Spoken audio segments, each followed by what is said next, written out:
இன்றைக்கி மல்லி தழை அரைக்க போகிறேன். எப்படி அரைக்கிறேன்னு வாங்க பார்க்கலாம்.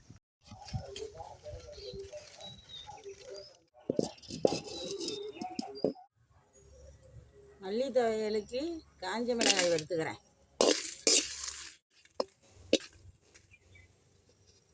மிளகா வறுத்தாச்சு. அடுத்தது மல்லி வறுத்துக்க போகிறேன்.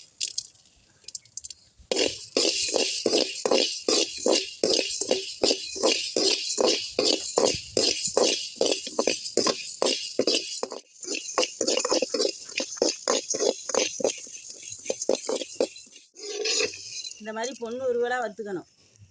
கருக்குனா நல்லா இருக்காது, பொண்ணு உருவலாக வறுத்தாலும் நல்லாயிருக்கும். மல்லி வறுத்தாச்சு. அடுத்தது துவை அரைக்க போகிறேன்.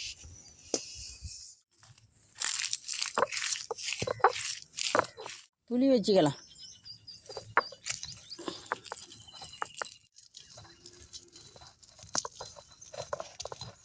மல்லி வச்சுக்கலாம்.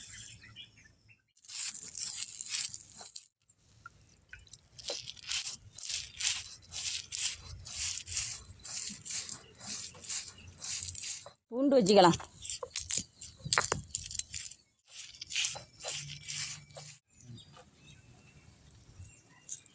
கல் உப்பு வச்சுக்கலாம்.